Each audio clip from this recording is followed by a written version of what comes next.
Die Session ist in vollem Gange und für mindestens eine Karnevalsgesellschaft hier bei uns ist sie was ganz Besonderes in 2025. Das Traditionschor Jan von Werd feiert 100. Jubiläum.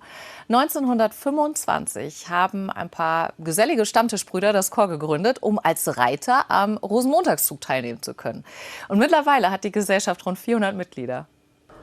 Letzte Vorbereitungen vor dem Einzug im Gürzenich. Solche Auftritte gehören mitten in der Session zum Alltag. Ein Jahrhundert Jan von Werd, da ist viel passiert. 3-mal stellten sie das Dreigestirn, zuletzt vor 5 Jahren. 2001 ernennt sie das Festkomitee zu einem von insgesamt 9 Traditionschor.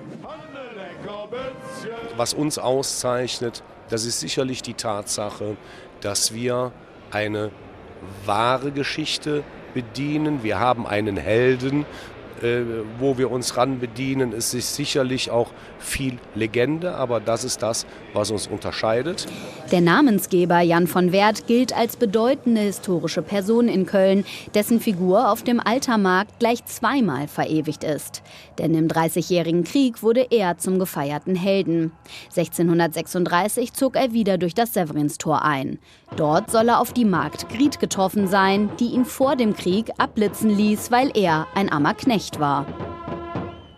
Griet wäret het gedaan. Ja, wäret het gewusst. Insgesamt 75 Mal stellt die Gesellschaft ein Jan- und Griet-Paar, das jedes Jahr an Weiberfastnacht das Wiedersehen aufführt. In dieser Session verkörpert durch Christian und Verena Bergsch. Wir erleben eigentlich nacheinander nur Highlights. Also der Wahnsinn ist einfach, dass wir eine tolle öffentliche Proklamation am Chlodwigplatz an der Severinstorburg erleben durften. Zu Ehren des 100-jährigen Jubiläums mit Feuerwerk, mit allem drum und dran. Denn normalerweise wird das Jan- und Griet-Paar vor geladenen Gästen in einem Festsaal proklamiert. Sicherlich haben wir Traditionen bewahrt. Traditionen werden aber auch Stück für Stück im Laufe der 100 Jahren aufgeweicht, durchbrochen und es werden neue Traditionen geschaffen. Wir haben uns auf die Fahne geschrieben, das Thema Inklusion zu bedienen und hier behinderten Menschen die Möglichkeit zu geben, auch an karnevalistischen Dingen teilzuhaben, wie an dem Rosenmontagszug.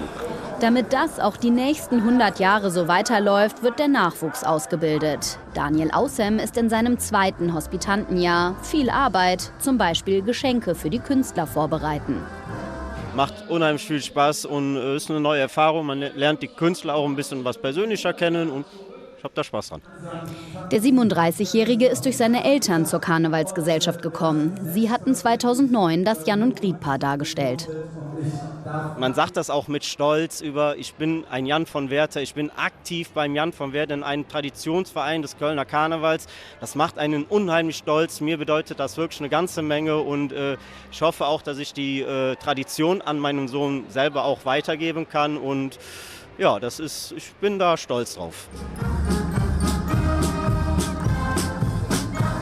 100. Jubiläum bietet Jan von Werd viele besondere Aktionen, vom Sommerfest bis zum eigenen Musical über ihre Jan- und Griet-Geschichte.